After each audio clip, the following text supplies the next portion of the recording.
Hi, Jake. George Conant. And George. C-O-N-A-N-T. I'm a musician, and I'm also associated with the colony. I bring them firewood. Associated with? I didn't hear the last part. Associated with? I'm associated with Colony, and I have very sensitive ears. And as a nightclub goes, 9 times out of 10, it's too loud for me in there. Mm-hmm. And I love the place, and they're my friends, and all that. I think to address the family that got driven out of their place they were renting next to it, those of us in the music business and sound engineering and stuff know all about decibel levels. We know, we should if we don't.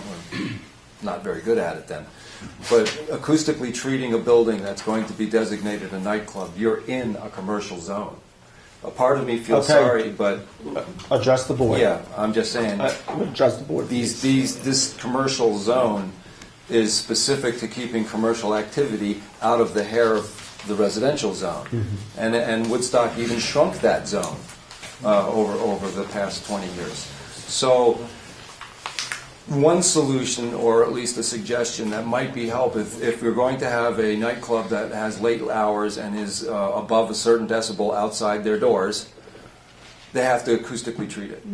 Would be a solution if that's what they want to do. And the movie theater where I play music is acoustically treated, and it can get loud in there, but it doesn't really escape the building, at least not much. So that might be an amenable solution for all concerned. George, thank you. That's a good idea. Anyone? Bob? Thank you.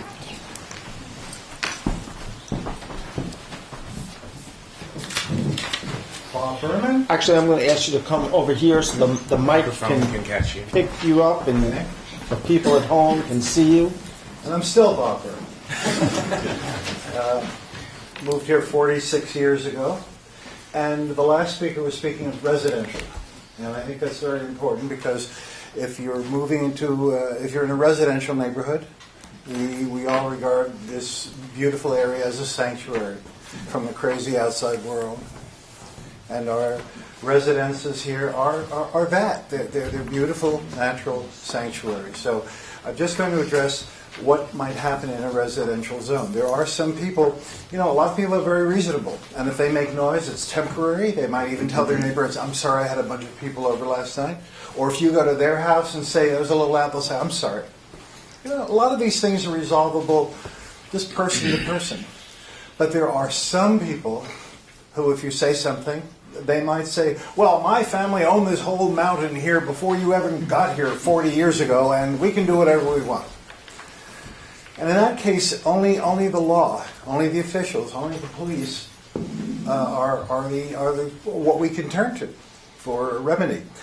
Several people have mentioned night, and I noticed in the law it says something about nighttime between 9 p.m. and 7 a.m. So my suggestion, first of all, is please don't remove daytime protections, because otherwise I think it introduces an unintended bias against musicians, because musicians and young people are primarily nighttime. That's when you're going to jam, that's when you're going to play music, that's when you're going to parties. Whereas commerce, industry, people who are maybe illegally trying to run an illegal business on their property. Maybe we all know people like that. Maybe somebody who wants to sell firewood off their property and think they can get away with it because if an inspector comes, they'll say, oh, it's just for myself. I want 300 cords of wood for the next few winters. And they figure they'll get away with it. So what's the remedy there? The only remedy is noise. So if we're not going to use meters anymore, I'm not quite understanding why that wouldn't at least be a guideline, because they're cheap enough. I have one, a dB meter, and you can see when somebody is 20 dBs, you don't have to split hairs, but way over what's reasonable, so that it doesn't have to be subjective to a police officer. But I would say, please don't kill the daytime part of it, because at night, we all want quiet at night, but at night at least it's cooler, the windows tend to be closed.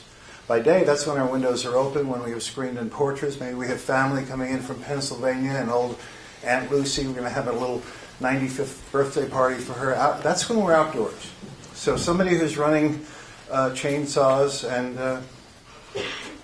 the only other thing I'd mention is I think you guys, I can see from what you're doing, it's a common sense thing. Because all of us, I might want to mow my lawn, and that's pretty darn loud.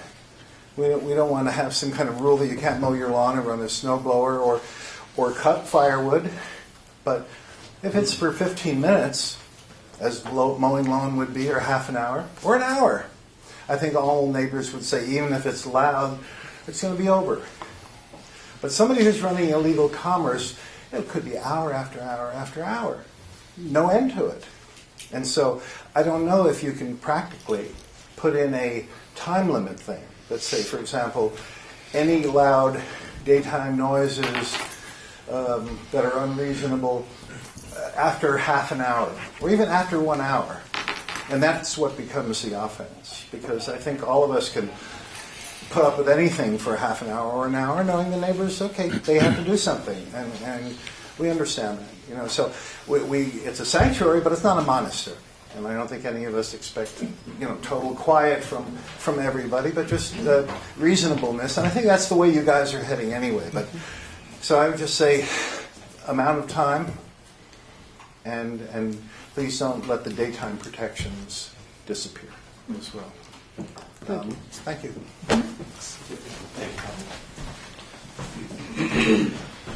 Anyone else in the fifth row? Come on up.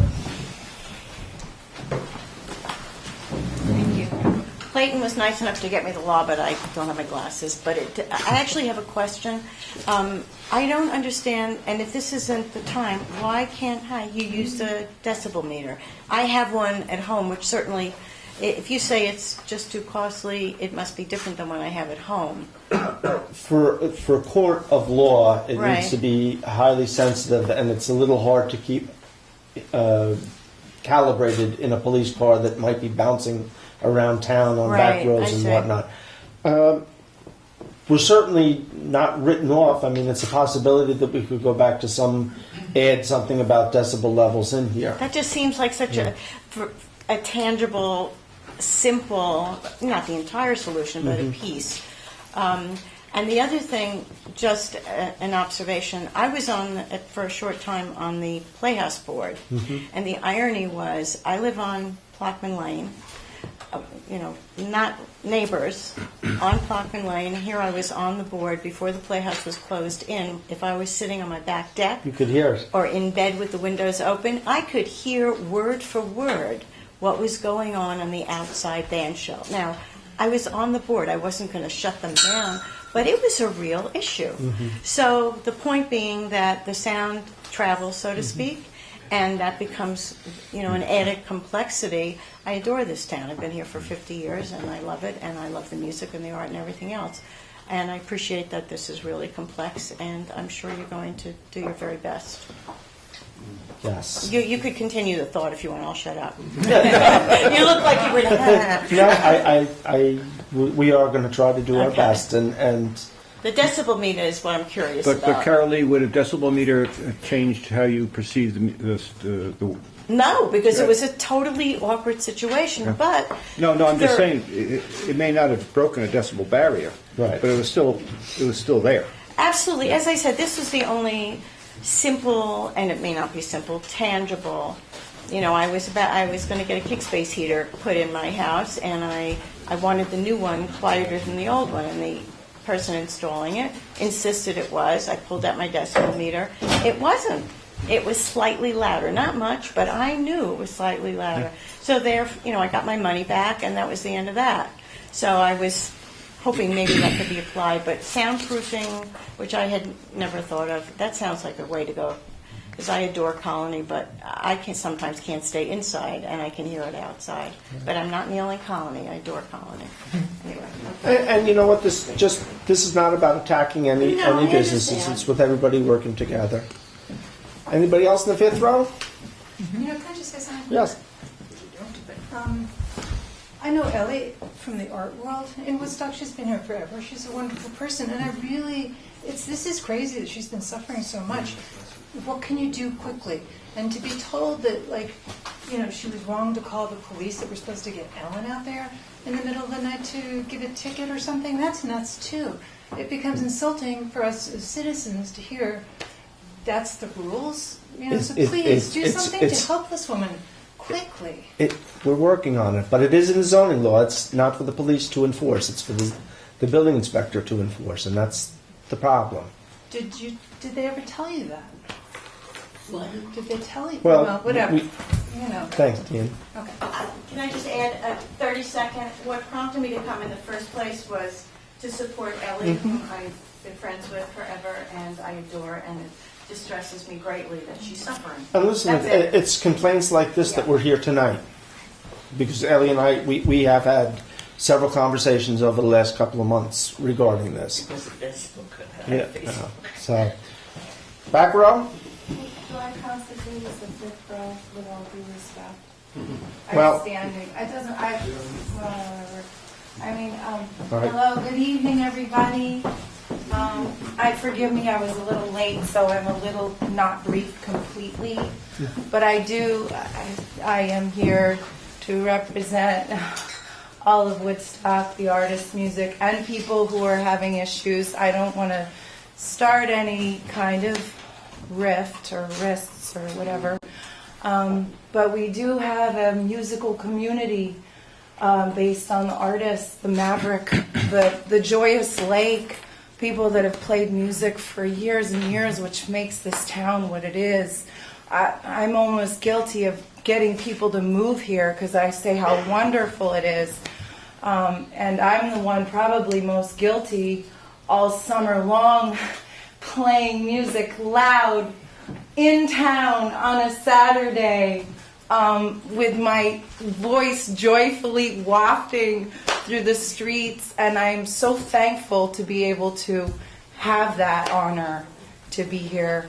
And it had been an issue on one particular person, maybe behind the Sunflower, and they had just moved here, and you know, playing music is my livelihood. And I don't think, we're not playing music all hours of the night, although Saturday night is pretty good. And even a little, you know, Sunday, pushing it maybe 9:30 to 10. But I'm just hoping that I have covered some of the points that some of the musicians want to have, because we like to play music outside. And, of course, the tourists love it. They're drawn. You know, buying T-shirts is fantastic. Eating at the... at every restaurant in town, the Colony, you know, they're the root of this town. Hervey White, John Ruskin, Birdcliff, Student Artists League.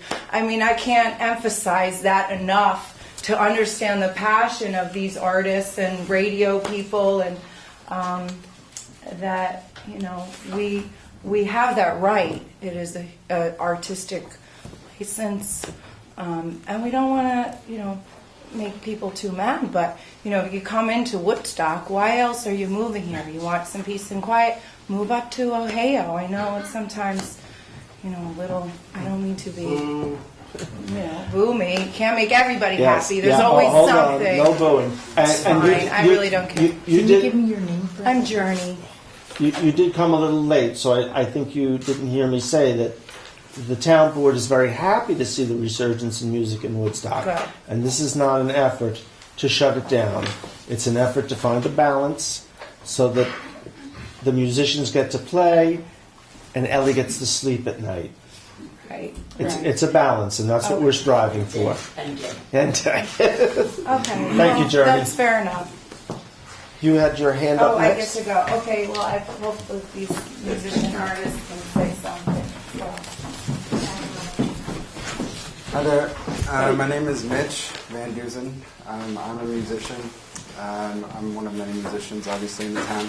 I'm a piano player and I play a small harp, so I don't play loud music really. However, you know, someone did mention recently that this is sort of a renaissance time of music in Woodstock. It's a special time for musicians in general.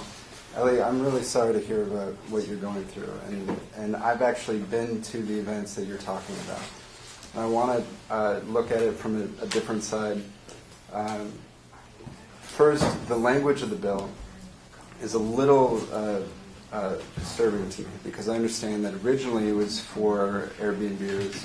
No, that's not true. Okay, well, in the language itself, you have in those prohibited acts, there is no time limit. So it's not There's no what? time limit. You're not talking about a curfew of when music needs to stop. In the prohibited acts, it says simply excessive or unreasonable level of noise as to be heard over any property line.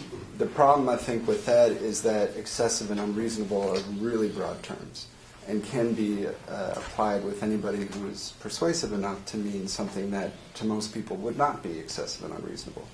So I think, for the sake of protecting musicians and anybody who is a sound artist in any kind of way, there needs to be more specifics to really highlight where the line is drawn. In terms of...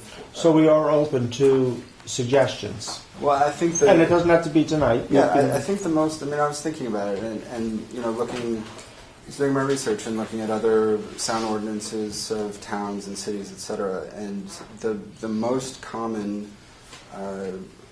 solution is a time limit. So whether it's 11 to 8 in the morning or whatever it might be, something that really has a cutoff time. To me, that's really the best way to do it. So let me just ask you though. So the problem with that is, does that mean that during the day then there's no limit? There's nothing off. I mean, for instance, would you have a heavy metal rock bands playing as loud as they possibly could play on the Village Green, and that'd be okay? No, from 51 Rock City Road. I understand that this is a community and there's a balance, and when we get into talking about heavy metal music, for example, And I'm not picking on them, well, but that was a loud one. No, I understand, but actually it does highlight that for a lot of people, talking about music, if you're talking about a certain kind of music, that's permissible in their eyes because they like the music. Mm-hmm. But for other people who like music that might be in the minority, like heavy metal or punk or whatever it might be, it is problematic. And that's where where do we go to draw? How do we draw those kind of lines? As an example, Sundays, Sunday afternoons, I like to sit outside and enjoy the peace and quiet, and that's when the drum circle is, and I can hear it a mile away, and I don't mind it because it's part of the spirit of Woodstock. But at the same time, that is crossing a lot of property lines to get to us. It's also an hour. Yeah, But hold on, no back and forth. But also keep in mind it talks about excessive or unreasonable levels crossing property lines. I understand. Because we all realize there's no way to contain sound to a property line. Right. And that's just not feasible. I think it's just a matter, when you're dealing with musicians, and again, I'm not an amplified musician, but I know a lot of guitarists and bass players and keyboard players that play through amps. They are just as serious about growing as musicians as a classical pianist, whatever it might be. Woodstock doesn't have any facilities to facilitate practice. For example, if we had community practice rooms where bands could get together and play, and it was confined and soundproof, that would be one thing. But especially with the younger generations, as it is, they don't have a lot of money to do this or that, or be able to get a space that's, separated or what have you. So they're at a disadvantage where they really only have their homes.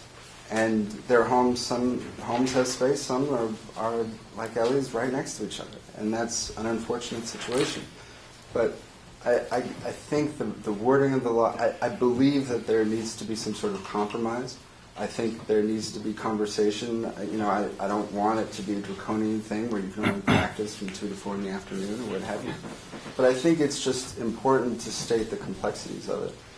And one other thing, I want to address what Ellie, what you're going through. And I've been to this event that you're talking about, and I've been to other house shows. And I come from a background where these house shows are actually really thriving cultural institutions.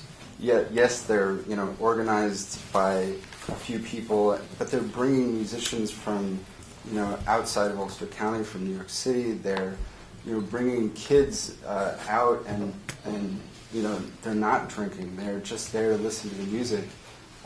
It's a beautiful thing, and I understand that you are so adversely affected by it, and I don't know how I would be in that situation.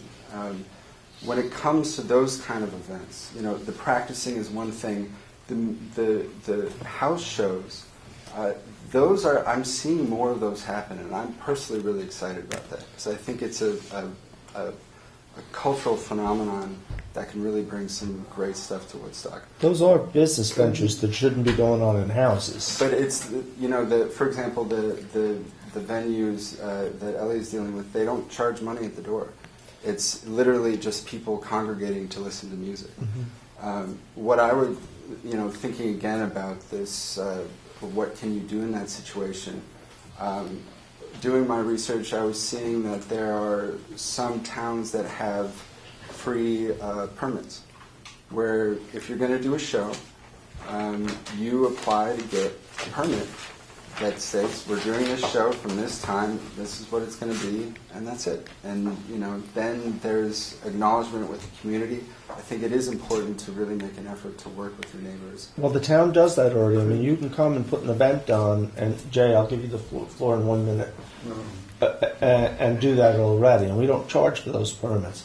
The other thing is, I think if there was a little bit of compromise, because I've talked with Ellie a lot about this back and forth, and I think if there was some compromise there, we'd have less of a problem. Well, and so what does compromise there look like? Well, compromise, I mean, playing at 2 in the morning.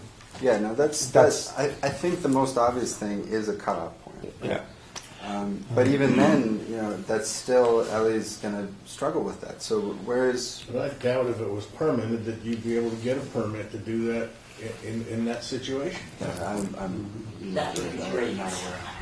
If that was it. The other thing that I just want to point out is we do know that this is a very complicated issue. And this is the beginning of the discussion with the public. We've discussed it in-house, so we're aware. Okay, just to put a period on it, I would say that the language as it is now is vague. Don't put a period on it. Let's call it vague. No, I mean just to put a period on so other people can speak. Well, it could be a comma, and we'll continue the conversation. The one other thing I would say to everyone: some people are not as comfortable talking in public. We've already, I think I had 4 or 5 emails today that I've passed along to the board, or in the last couple of days. So you have more thoughts. This is a continuing dialogue. Please reach out. You can send them to me at supervisor@woodstockny.org, and I will pass them on to the board. So again, we're looking forward to a continued dialogue. Just let me go to Jay, because he... No, thank you, no. You're good? I can sit on it. You can sit on it? Okay. There was one gentleman over here with his hand up. I was just going to email you because what I have to say is very extensive. Okay. However, well, come up and give us the short version. I'm Rusty. I'm one of the noisy musicians around town. My stuff I've edited, So, however, I just want to. I got here in '83. Mm-hmm. I raised 7 kids around here. It's hard to get them to visit me and stay around here. They ask me what's happening. What happened to our town? Right. So old people like me should not lose sight of what people come here for. I came here in '83 and I never changed anything that happened here. There's a lot of things I thought was wimpy and and I just flowed into it and became a part of the spirit of Woodstock. Mm-hmm. I was here when summer, every other week there was something going on in the rec field, real loud. Como field, right out on that lawn here. Mm-hmm. Barlow's. Yeah. Bearsville Theater Grounds. We did so many benefits for the band shell to have this nice little amphitheater now. Mm-hmm. We've never been invited there by the town. Outsiders came and we played there twice after doing about 10 benefits. You were talking about the Playhouse? The Playhouse, yes. So that isn't the town. Woodstock has become a stushy place. And the spirit of Woodstock is dying. Everybody thinks, people don't come from New York City, the greatest city in the world with museums, to see fine arts in Woodstock. They come for the music and the rowdy, the loud, the hippie culture. Let's not lose sight of it. Mm-hmm. So your laws We don't want people in residence to be disturbed, but there are times when they have to compromise because this is what kept Woodstock alive. We started dying when we got Stush. We had a festival in '94, and the town upped its military force and kept out the people from the festival. The town almost went bankrupt. Y'all remember that? Because we were always phobic. The Woodstock Festival didn't happen in Woodstock, despite all the tourists coming here and say, "Where was the festival?" Some of us lie and send them up today. But we have always killed what kept Woodstock going, and we should not ever venture back in that. We are trying to revitalize it. For example, I hear the noise ordinance. There should be exceptions. It shouldn't be a law across the board. You know? You can't do it next to someone's residence. Right. But there's certain times, like Memorial Day weekend is coming up, and we plan to do outside shows because it's going to be warm, and we're trying to bring the spring back in and all that stuff. Right. We don't want to be shut down, Right. Especially if we're doing it in the daytime, even if it's on Sunday afternoon because Memorial Day is on a Monday. But what I'm trying to do is free up the town. Don't forget the youth. We have a problem here, and I won't go into that. You know, the things that because the kids are not engaged. Music engages them. Sports engage. That's it. Right. We used to use the community center for Friday nights, Battle of the Bands. All the kids with their little basement bands used to come out. That stopped. We closed down our Grand Union, so we have no place to assemble and see each other. So these musical venues are where we see each other. I don't own a cell phone, so I'm still a landliner. You know what I'm saying? So we need places to assemble, and music is the food. Let's not lose sight. So please don't target the music and the spirit of Woodstock when you're making this law. I did say at the beginning that this law was not designed to kill It'll come music. back and kick the musicians' butt. It always does. We're looking for compromise.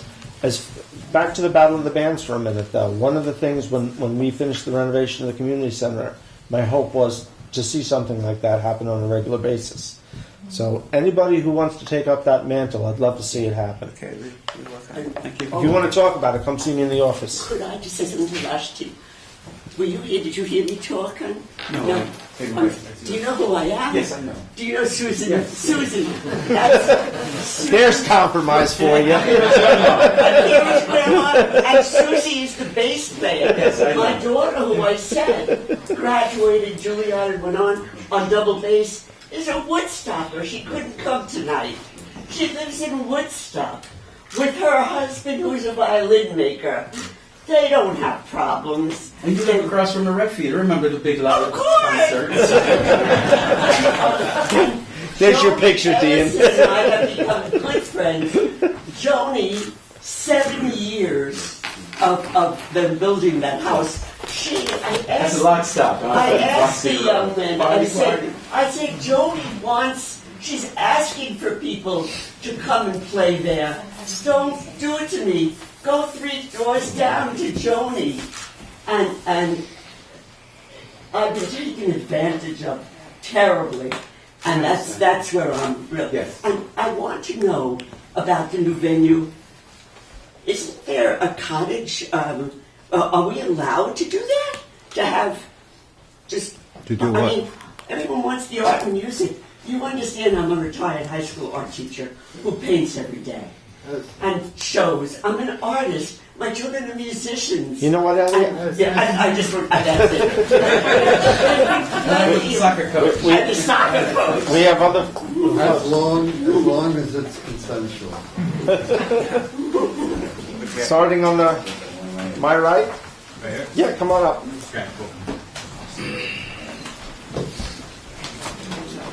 Hello, everybody. How's everybody doing? Hey, Mr. Allen. All right, sorry, I'm a little bit nervous, but my name is Jordan Roque. I sing and play guitar in a local band called Hairbag, and yeah, it's funny. I've heard of you guys. Oh, have you? Cool. That's awesome. I would like to begin this by stating how proud I am of those active in the local music scene and how proud I am to be a part of that welcoming, diverse, and thoughtful community. And I think I just want to shed a little light on this underground music scene because I feel like people are kind of afraid of it and don't really understand it. Just want you to understand it. If Woodstock cares about its youth, it will reconsider this tunnel vision proposition for sound ordinance. I know you said there can be flexibility, but this was written last night. Who remembers a couple of years back all the teenagers overdosing and dying of heroin or other opioids? I do. And honestly, as horrible as I felt about those tragedies, it came as no surprise to me. It came as no surprise to me because there was absolutely nothing to do in this town. I grew up in Kingston, where at the time it felt like a ghost town. Luckily, though, we had an underground music scene, much like the one that this proposed law can destroy. We were able to build a strong, vibrant community which came together for something expressive and cathartic, something productive. It was unique, and it kept us off hard drugs. Our scene excluded no one, ranging from crowds with 14-year-old high school students to 6-year-old high school teachers, Mr. Dyke, the art teacher.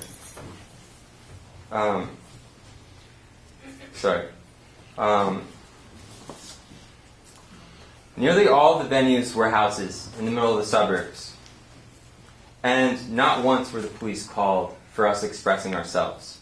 Real venues are good for big-name bands or cover bands who play music that everybody already likes. But real venues exclude people, whether you're turned away at the door because you can't afford it, or if you're a lesser-known band with a sound that the local bar patron doesn't quite understand. If you're lucky, you leave a gig with a $20 bill while the bar is counting Benjamin Franklin's. Hundreds of dollars. And it's very frustrating. And you have to split that $20 bill with your bandmates, however many bandmates you may have. At a local underground show, all the donations go to the performers, if not being donated to a charity. But I digress. When those teenagers were dying of drug addiction, an incredible organization called Route 212 Coalition was hosting Narcan trainings at a local temple. I went and became certified to use this miracle drug, with which, in an event of an overdose, it sends a person to immediate withdrawal, potentially saving their life. Over 27,000 lives are saved by Narcan, or have been saved by Narcan. A year from my training, I arrived at the scene of an overdose and used it on a good friend of mine, and he didn't make it. The EMTs and police treated us like dirt, and as our friend was choking on his breath behind them, all of those afflicted by drug addiction, they were chastising them and chastising him. My friend had been sober for 2 years and organized many charity-driven concerts in New Paltz music scene. Oh, missing a page. Oh no. So, I'm just going to go off the top of my head for that middle page. When he was in the hospital before he died, I contacted some local organizations and in hopes that I could train people in the local music scene, because not everybody's going to go towards these Narcan trainings. I remember you were at one of the Route 212 coalitions. There was like a third of the amount of people in there that are here. Like, not nearly enough people. So, turns out Hudson Valley Community Services was looking for somebody in the underground music scene to distribute this. And luckily, we have that house venue who opened their doors to us, and we trained 15 people, 15 kids that otherwise would not have been trained at that show. And the ironic thing is, right in the middle of that Narcan training, the police showed up and said we couldn't play anymore. No offense. But it was just so ironic to all of us there. Just such a beautiful, cathartic, expressive thing happening, and we're saving kids' lives. And meanwhile, most of the population of Woodstock isn't even turning out for this, mainstream organization to prevent and raise awareness for drug addiction. Where is everybody then? But everybody's here at this sound ordinance meeting. I don't know. So, anyway, that was all well written or something. But, I'll finish up, let someone else talk. It's beyond ignorant to look at an entire subculture and call it noise, while not even trying to understand it.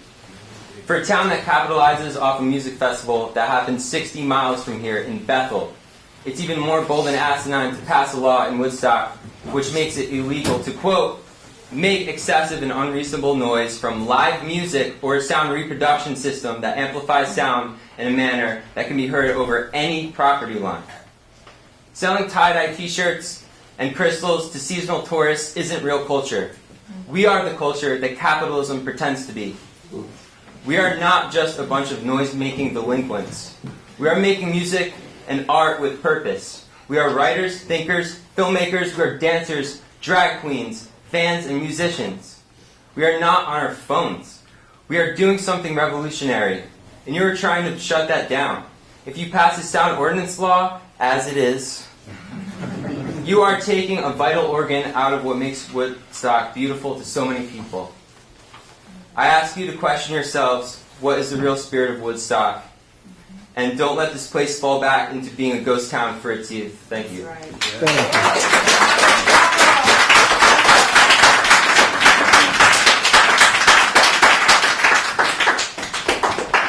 Oh, yes, good evening. My name is Juma Sultan, and I've been in this area since 1967. The first project was a multimedia project called Group 212 in Saugerties. And so I've seen the changes here. We know a lot of people in common, but I've been in and out of this area for those years. And I'm only saying, with your attitude, I think that something can be accomplished. I'm with everyone else that there should be something to address her immediate problem. I'm a musician and I'm a noisemaker. You know, I play percussion. I got driven off the green in '67, way before the drum. And the gentleman here. Come back on Sunday afternoon. Sunday afternoon, we're at the Tinker Street Cinema with Bob Militello. So I'm saying that I've seen through the area. When I was here early, there's 10, 12 places to play in the area. Now somewhere we got past that. And I'm saying that with what he's saying, and the young people, and the spirit of Woodstock, if you put the quash on music, there's a way, there's a compromise. There were so many great suggestions here tonight. Like, okay, the clubs that want to play late, they're required to do some soundproofing. Modern technology can eliminate it from drifting into her house. Now, she may have to live with an adjustment to the sound level. But if the decimal level is there to keep her disturbed, none of us have a right to disturb someone else's peace.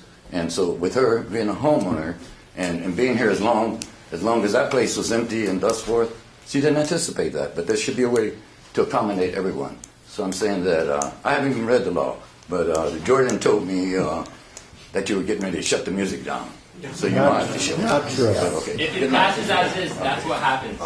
Yes. You can't forget the young people, and you can't forget the spirit of creativity. And so if you stifle it, it's not about the spirit, because you can go back to the 1900s with Whitehead, and he was against industrialization. And so, like, okay, I'm a musician by nature. I happen to play professionally, but to me, you don't need all the great amplification, but you do need to reach the audience. And so there should be some kind of thought and compromise put in there.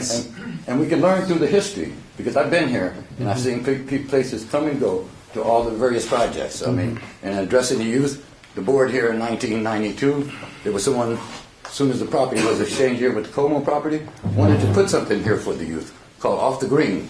Same thing we're talking about 48 years later or so. You know, so there's many things. So we have to get our focus on what we're really doing, and I appreciate you. Thank you. Okay. Thank you, Mom.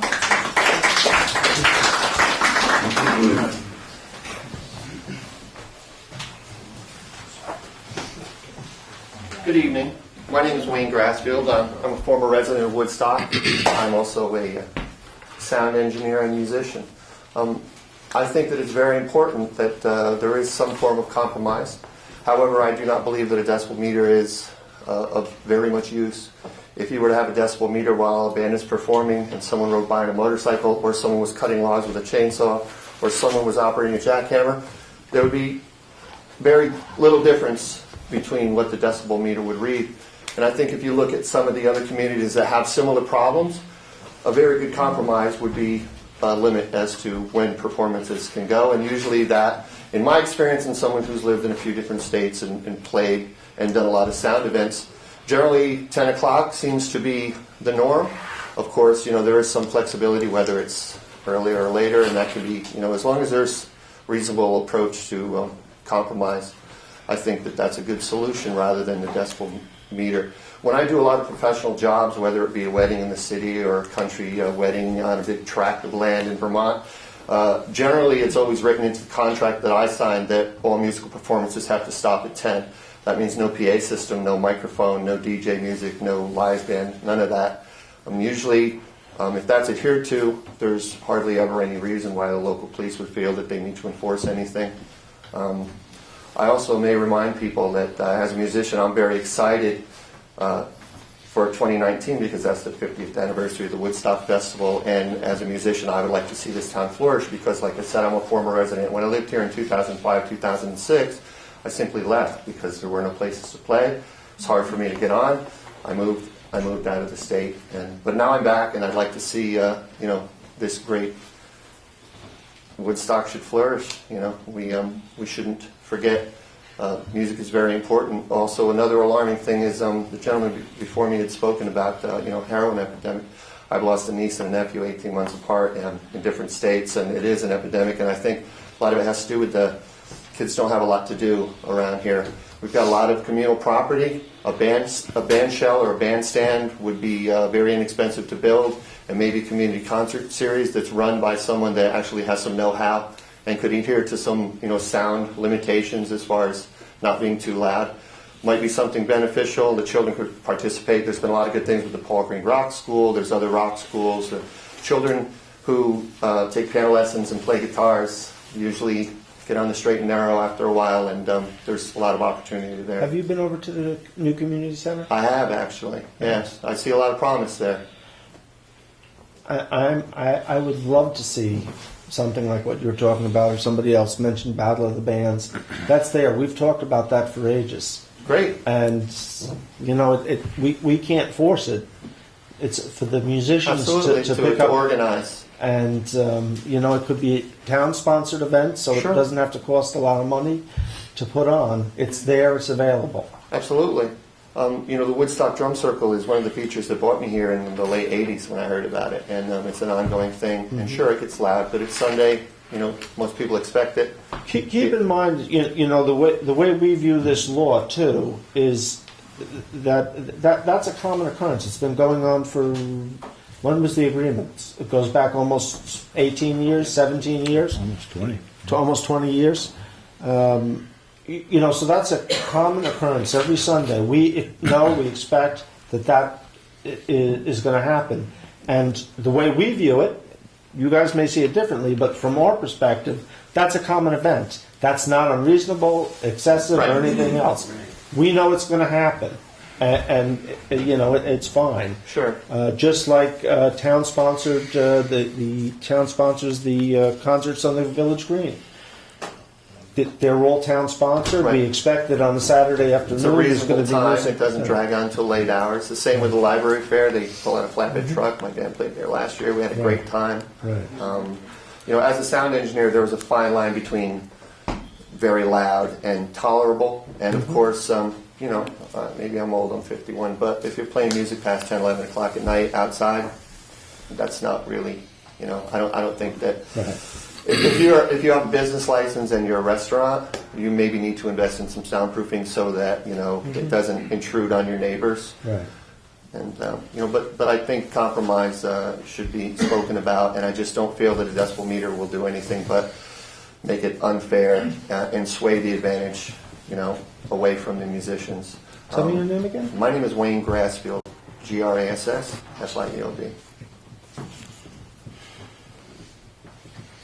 But I think that compromise is definitely the solution here, and I understand that it's a terrible thing when there's just a lot of noise that you really feel that you can't escape.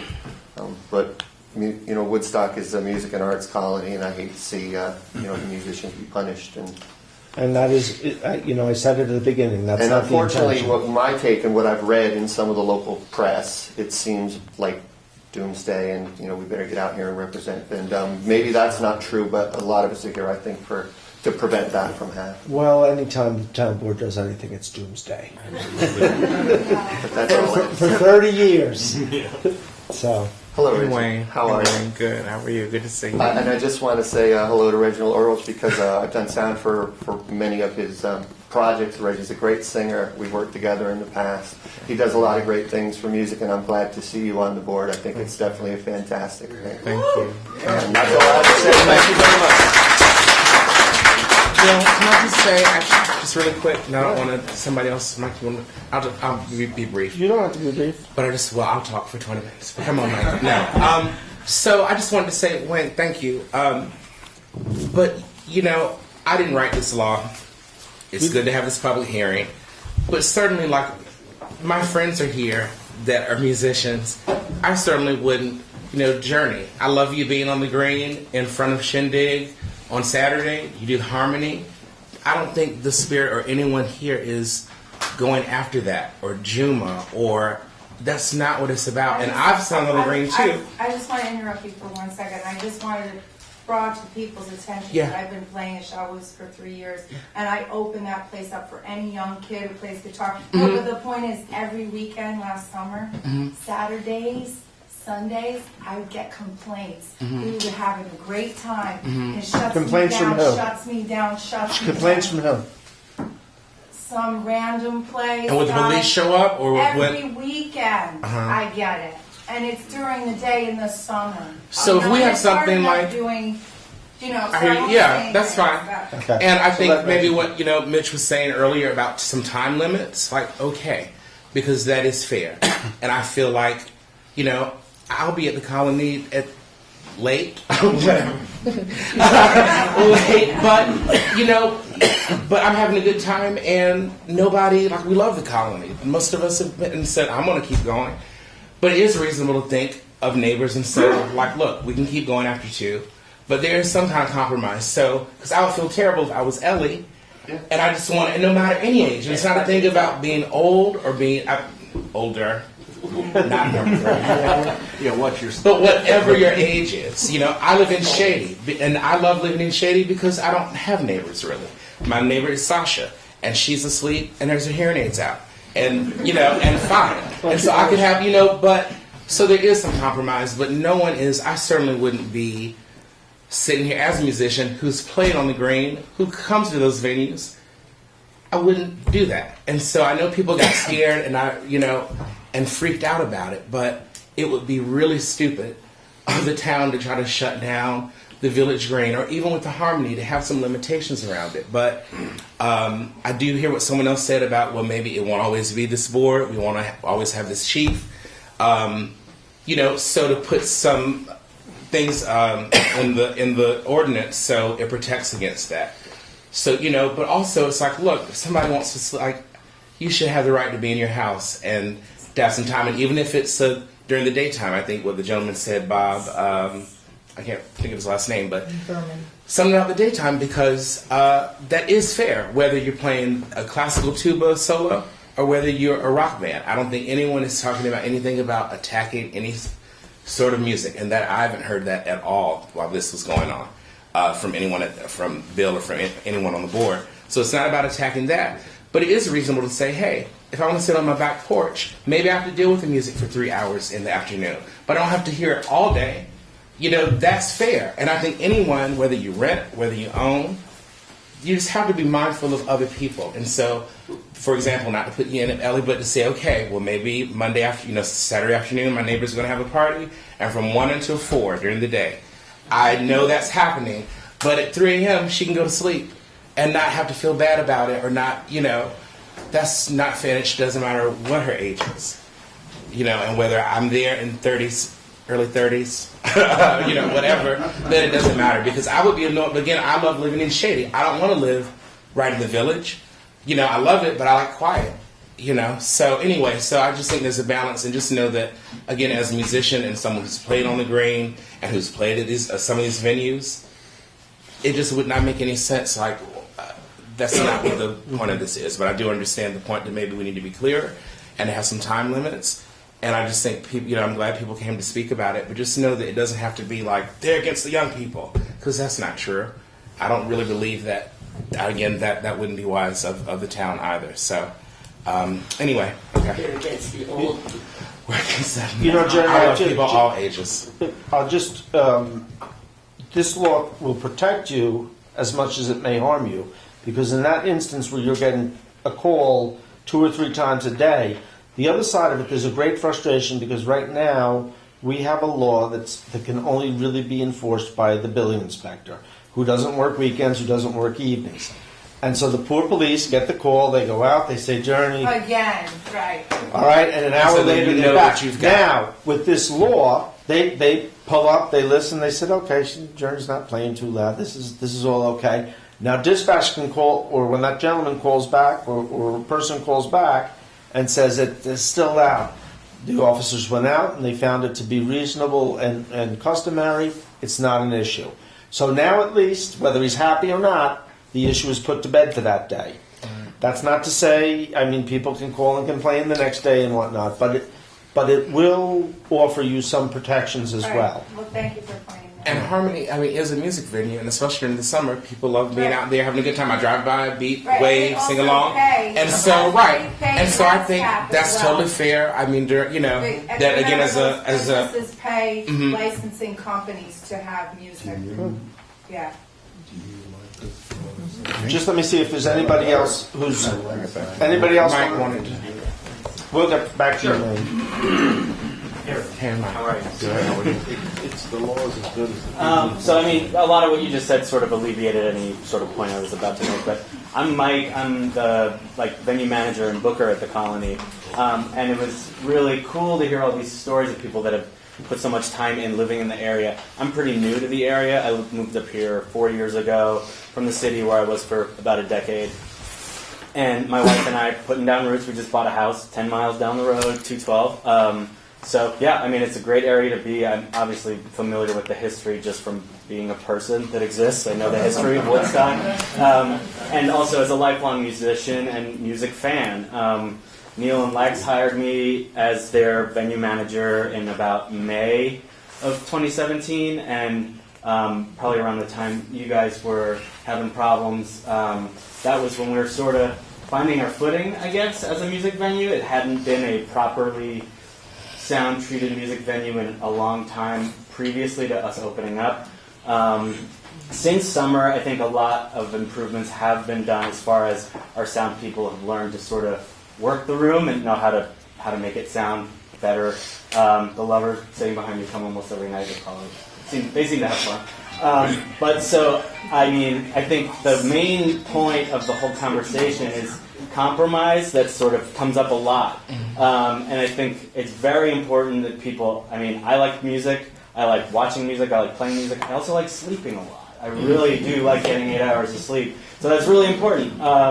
And I think that compromise, the best one I can think of is what's been sort of proposed before, is having like either the hard curfew or a decibel meter.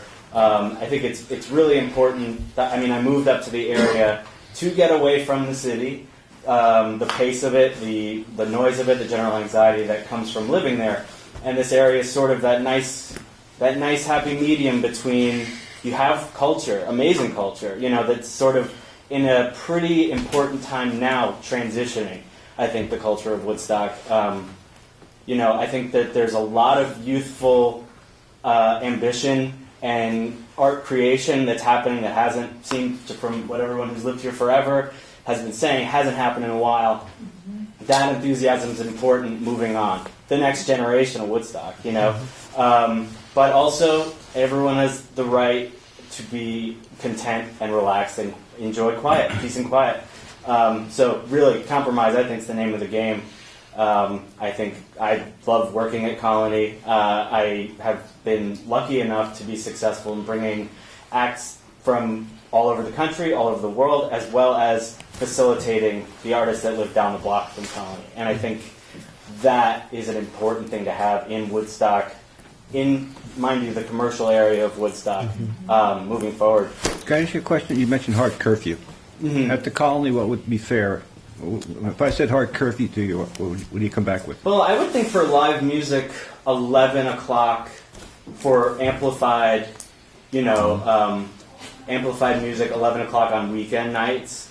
and then sort of a come down, quieter section for folks that want to stay out and drink and order food, have sort of house music that's not at a live concert level that wouldn't be audible from outside the doors. Also, I think the sound You're actually treatment- tougher than I am. The sound, Saturday night, 11 o'clock, where are you? would be an amazing One at a time. music Joking, venue. that's when you come out. Okay, okay.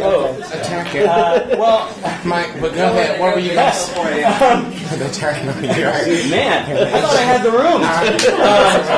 Anyway, It goes quick here. Everybody's willing to compromise. yeah, no, I know. You know, I mean, that's as I was saying, compromise is important, and I think you can continue a nightly music-oriented event beyond 11 o'clock that doesn't, you know, I don't doesn't disagree. offend the surrounding area. You're actually tougher than I would be. I see a way in this too to work I that. also hope my words aren't cementing anything into like policy. Because I see a way working with the business district up to 12 Mill Hill, partway up Colony, partway up Rock City, that we can go longer. I don't really see a problem with that. Right. Let me ask you this: I know you have open mics on Monday nights. Did you ever think about allowing some of these young bands in, doing some things at night? On Monday nights? Well, any night. Oh, you mean the folks that are doing the house shows? Yeah. We've actually been talking about moving them into our venue on weekend nights. Great. We've had that discussion recently in the past few weeks, actually. So that is also an option. You know, Thank you. if the venues and the neighbors Can start talking more, Yeah. this law could get passed tomorrow and not affect anybody. Yeah. Sure. I mean, everybody says compromise. Go on out there and start. Right? Yeah. Start right now. They're going hard till 4 a.m. Go and go. Oh, when did you guys move again? Recently enough, It was past, it was after Thanksgiving, and one night, you guys had a hip-hop night, and dude, I grew up in New York City, I like hip-hop a lot, but 4 in the morning. It's Okay. literally in the morning. Yeah. We've never Let- lived till 4 a.m. Yes, hold on. Everybody. This is just for the town board to Sure. get dialogue. We don't want to have back and I mean, forth. I'm like constantly booking literally 100 shows at once, so I can't. Doesn't matter. Exactly. Talk to the, hey. pull it all in. Right. Oh, sorry. Talk to the board. Sure. I can't. I don't have total recall on all that stuff. So I mean, I personally do not remember ever a hip hop show going till 4 a.m.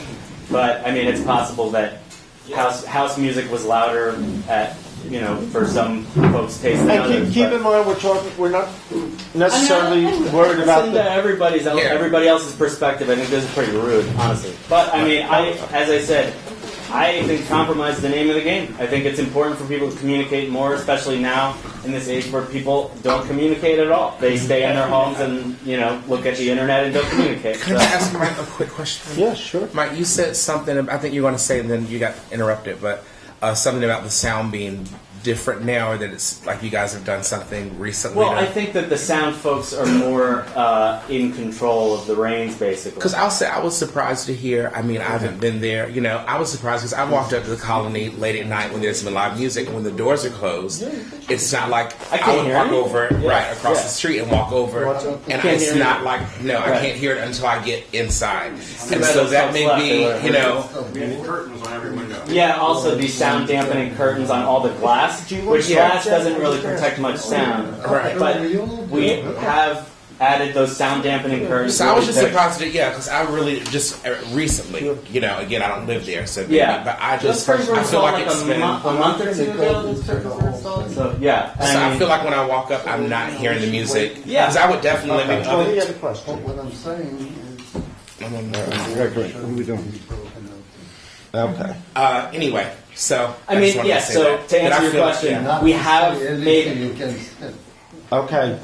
Too many conversations. We have made efforts to dampen the bleed outside of the room, as well as made efforts for the sound engineers to literally keep the faders lower than they had been previously. Excellent. Yes. Okay. So I'm going to move back to the audience again. Thank you. Thank you. Thank you. I'm just going to finish in the back, and then I'll come back to the front again. We'll start on the right and move over. You three gentlemen, one in a row. You mean Jay, right? My right. Okay.